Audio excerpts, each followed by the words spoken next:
Hello guys. कैसे हो आप सब? उम्मीद करती हूँ आप सब बहुत अच्छे होंगे। तो आज मिल रहे हैं हम एक अमेजिंग से टॉपिक के साथ। आज का टॉपिक है law commission of India. Law commission क्या होती है, इसे कौन बनाता है, इसका क्या टेन्योर होता है, इसकी क्या वर्किंग्स होती है, ये सब हम आज सीखेंगे इस वीडियो के साथ। ठीक है। तो सबसे पहले लॉ कमीशन ऑफ जो है इंडिया, लॉ कमीशन जो है वो क्या है? वो एक एग्जीक्यूटिव बॉडी। ठीक है। एग्जीक्यूटिव बॉडी है। अब आप समझो कि तीन तरीके की बॉडीज होती हैं। स्टैट बॉडी यानी कि स्टैट्यूटरी बॉडी एक होती है, कॉन्स्टिट्यूशनल बॉडी एक होती है, एग्जीक्यूटिव बॉडी। ठीक है। जिस बॉडी को उसके डिराइव होने की पावर कॉन्स्टिट्यूशन से मिलती है, कहाँ से मिलती है? संविधान से मिलती है, उसे हम कहते हैं कॉन्स्टिट्यूशनल बॉडी।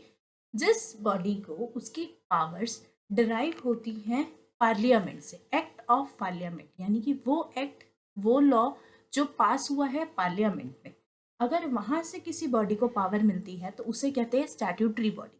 तो ठीक है मैम, आपने बोला स्टैट बॉडी कॉन्स्टिट्यूशनल बॉडी, पर आप तो कह रहे हो लॉ कमीशन एग्जीक्यूटिव बॉडी है। हाँ, एग्जीक्यूटिव बॉडी है क्योंकि ना तो ये स्टैट बॉडी है ना ये कॉन्स्टिट्यूशनल बॉडी, क्योंकि इसको अपनी पावर कॉन्स्टिट्यूशन से नहीं मिली है और किसी एक्ट ऑफ पार्लियामेंट से भी नहीं मिली। ये बनती है फिक्स्ड टेन्योर के लिए।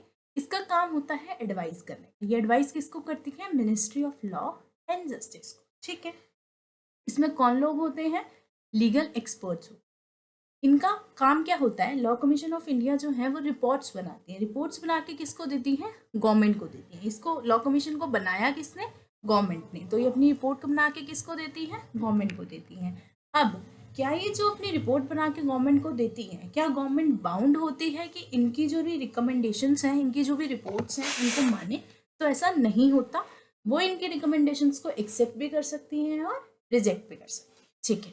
तो लॉ कमीशन की हिस्ट्री समझते हैं। हिस्ट्री क्या है? लॉ कमीशन की हिस्ट्री है कि लॉ कमीशन जो बनी थी ना सबसे पहली, वो बनी थी प्री इंडिपेंडेंस, यानी कि 1947 से पहले, जो बनी थी 1834 में।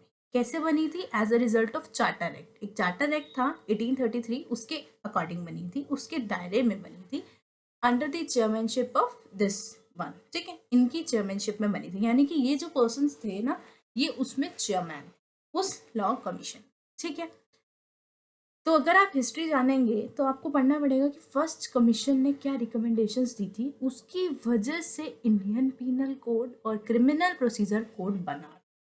ठीक है, क्योंकि ये जो लॉ कमीशन होती है इसका काम होता है लीगल चीज़ों पे रिसर्च करना, लॉज को बनाना, ये सब इनके फंक्शंस होते हैं। ये लॉज को बनाने के लिए रिकमेंडेशंस देना, ये मैं आपको आगे बताऊंगा। 21st law commission of India जो थी ना, ये लेटेस्ट थी, जो अभी लास्ट थी। ठीक है। इसका टेन्योर था 2015 से लेकर 18 तक। तो मैम अब तो 2022 चल रहा है, तो क्या मैम अब ये खत्म होने के बाद 22nd नहीं बनी? तो सुन लो, नहीं बनी है। क्यों? क्योंकि ज़रूरी नहीं है कि आपके एरिया में हमेशा एक कमीशन, लॉ कमीशन हो। अगर नीड बेसिस पे बनती है, अगर आपको रिक्वायरमेंट है तो आप बनाओगे, अदरवाइज आप नहीं बनाओगे। ठीक है। जो ये 21st लॉ कमीशन बनी थी ना, इसने 15 रिपोर्ट सबमिट की थी, किसको? गवर्नमेंट को। चलो, ये समझ में आई इसकी हिस्ट्री, ये होती क्या है ये समझ में आई। ठीक है। अब आते हैं लॉ कमीशन के फंक्शंस क्या होते हैं। तो लॉ कमीशन के फंक्शंस में इसका काम होता है लीगल चीज़ों पे रिसर्च करना, एग्जिस्टिंग जो भी लॉज है उनको रिव्यू करना, ताकि उसमें हम सुधार ला सके। ठीक है। तो इसका काम होता है, देखो कुछ फंक्शंस होते हैं। पहला फंक्शन आप ले सकते हो कि जो भी लॉज होते हैं, देखो ऐसा नहीं होता कि कोई कानून पास कर दिया तो वो वन फॉर ऑल हो जाए, नहीं।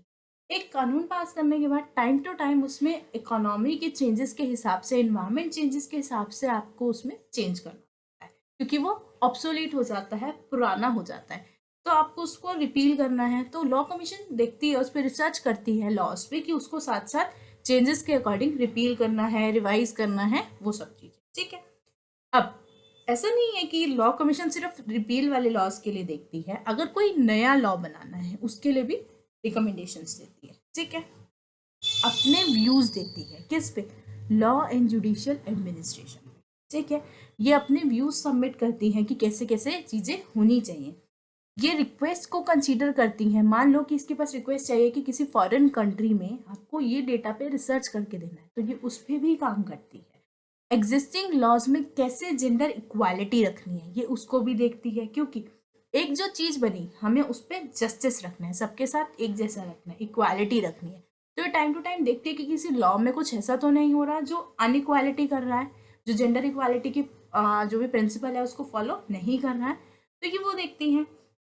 उसके बाद प्रिपेयर करती है और सबमिट। जैसे मान लो कि मैंने रिसर्च करी, रिसर्च करने के बाद मैं अपनी रिपोर्ट बनाऊंगी, प्रिपेयर करूंगी और उसको सबमिट करूंगी। किसको सबमिट करती है? Ministry of law and justice, ठीक है, गवर्नमेंट को सबमिट करती है।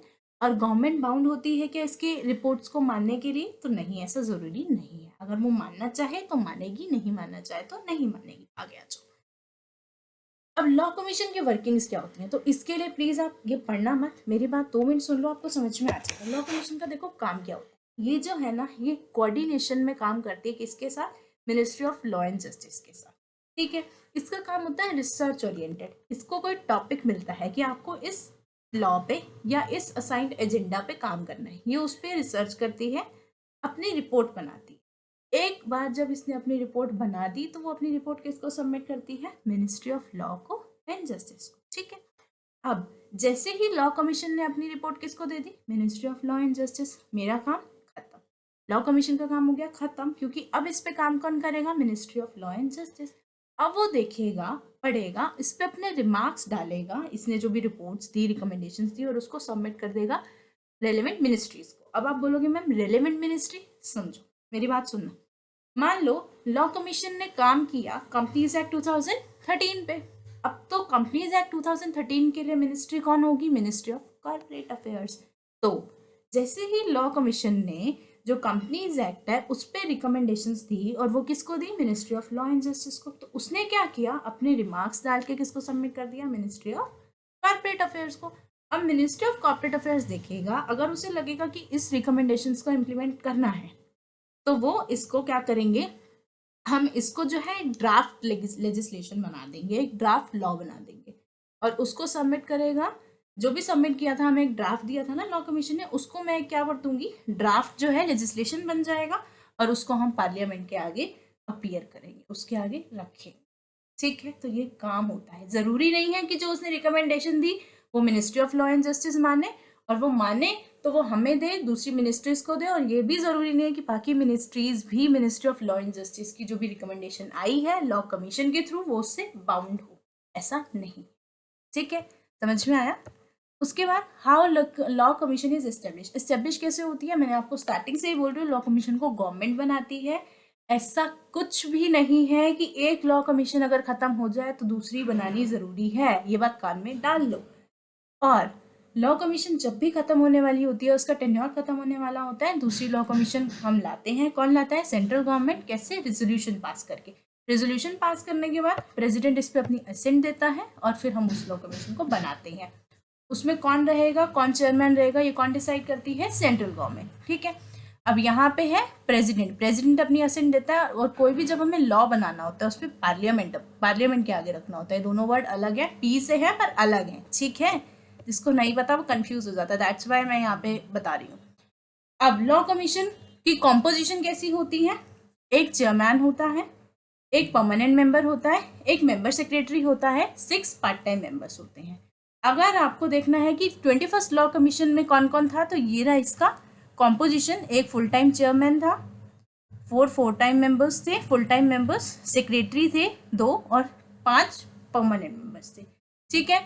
लॉ कमीशन 2 पार्ट्स में बनी है, एक होता है रिसर्च पैनल, एक होता है secretarial work. Research panel research का वर्क देखती है, 2 पार्ट्स में इसको हमने डिवाइड किया जनरली, और दूसरा जो है कमीशन का एडमिनिस्ट्रेटिव वर्क देखती है, ठीक है। सीधी सी बात है, देखो मैंने आपको पूरा क्रक्स दे दिया। बनी कैसे, लॉ कमीशन होती क्या है, एक खत्म होने के बाद दूसरी बनानी जरूरी है? नहीं। इसकी रिकमेंडेशन को किसी को मानना जरूरी है? नहीं। तो लॉ कमीशन होती क्या है, ये अपनी रिपोर्ट सबमिट करती है। आपको समझ में आया? तो आज के टॉपिक के लिए इतना ही, मिलते हैं नेक्स्ट वीडियो में। प्लीज़ चैनल को लाइक करें, सब्सक्राइब करें। वीडियोस को कंटेंट अच्छा लगता है तो लाइक तो कर ही सकते हैं ना, इतना सा मोटिवेशन मुझे भी दे सकते हो ना गाइस, प्लीज़। तो चैनल को सब्सक्राइब करें, वीडियोस को लाइक करें। मिलते हैं नेक्स्ट वीडियो के साथ। Thank you so much for watching.